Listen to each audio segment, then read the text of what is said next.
Welcome back to the Connect Show, Texas. So our next guest, she is bringing the sweetness and lots of joy today. Please help us welcome Maritza Gonzales of A Bundt of Joy. Hey, Maritza. Hi, ladies. Thank you for having me. Oh my goodness, we are so glad you're here to bring that joy, the Bundt of Joy. And we've learned that you've always loved baking, always your whole life. And now your entire business is surrounded by baking. How did you transition and make the leap to start this incredible business that literally gives you the ability to bring joy everywhere you go? I love it. I love it so much. Yes, thank you, Michelle. Well, I studied accounting and I went to school. I got my master's. And I just, started off working full time. But I guess with COVID, we all got more time. And I started, thinking about what I really want to do with my career and, make an impact. Because I've always said that I want to do something, I want to leave something, have a business. So I thought about what do I enjoy doing that I've gotten feedback from others saying, you do this good, or, we like that you do this. And I thought about baking.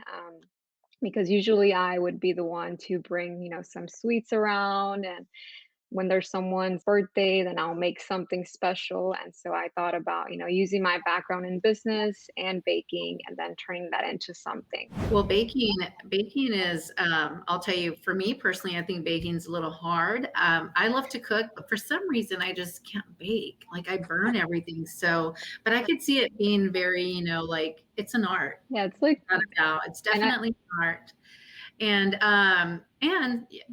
So Marissa, you bake. I'm sure you're an amazing baker.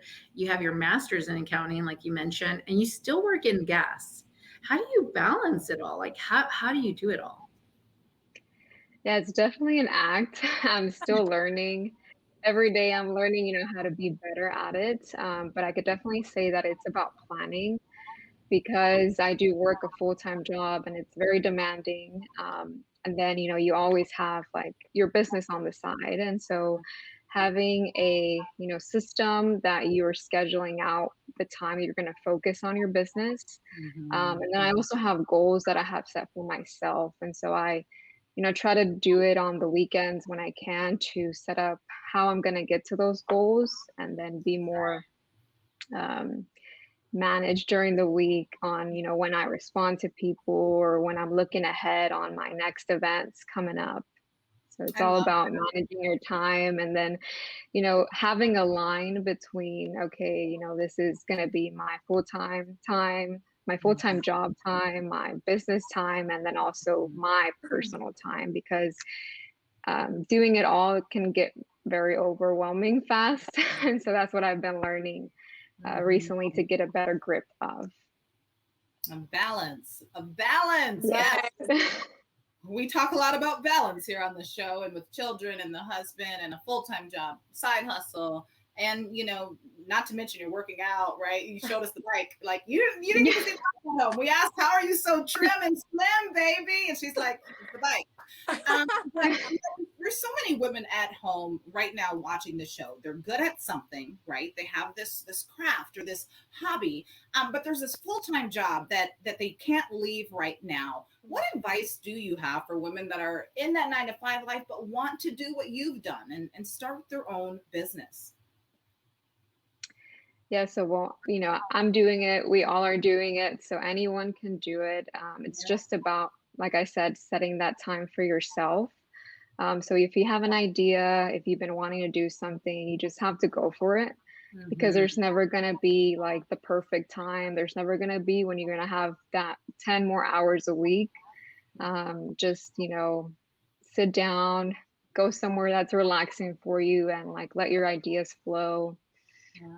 If you see someone already doing something similar to what you want to do, like don't be afraid to ask them how they started. Or if you have someone else that has, a friend, a family member that has started something, don't be afraid to reach out as well, because I feel like even though they can be different businesses, there's always similarities that you can, learn from each other and help you out starting off your own thing.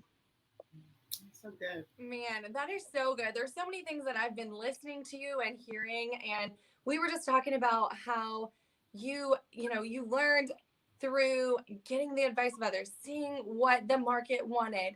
You are such a triple threat. I was thinking of this. You have brains, you have boundaries, girl, and you got the bun cakes, okay? Girl, you got That's good, Michelle. That's good. Yeah. Yeah, I could definitely, when you like, ladies. oh my gosh, this is so her. And the fact that giving women the advice to, hey, don't be afraid, step out. Even if a business kind of looks similar to what's in your head, what you dream of, it doesn't mean like no one can be you. No one has that touch that you have. So no matter what people are dreaming to do, step out. Like just like what you said, ask for help, get advice, and just start. So I just love it so much. And I want to see, I'm sure we want to hear about some of your top sellers, some of the things that all the people are wanting. I want to hear all about this. Yes, so I do have tres leches, which is like a sponge cake filled with different milks, and a choco flan, which is the impossible cake. It's half chocolate cake and half cheesecake. So those are the top sellers, and I do have some here. I don't have those flavors, but I do have some here. See if I could. So this is a flavor of the month. It's a pineapple cheesecake. Oh my Comes God. with a little cute individual, just enough. White chocolate raspberry. Girl. I want those. Yeah, so I do them individually, and this is a red velvet. Yes, girl. I want to bite of all three of them right now, Maritza. Yummy. You are making me hungry now. Those look so delicious. Thank you. Maritza, so how can you tell our guest or audience, how can they shop with you, connect with you? How can they find you? Yes, so you can find us on Instagram and Facebook. You can, learn about our upcoming events, place your orders, or enjoy the flavors of the week as we have each week, offering different flavors. So good, Maritza. I'm so glad you're here. And where are you located? Where can people come and link up with you? What part of Texas can they find you in? So it's close to Houston, outside east, like 25 minutes. It's Mont Bellevue, but we're also always doing markets, pop-ups in the Houston area. And so, if you follow us on Instagram and Facebook, you will be able to find where you can meet up with us. I love it. Thanks for being with us today. We'll stay with Texas. And here's a quick look at today's podcast pick of the week.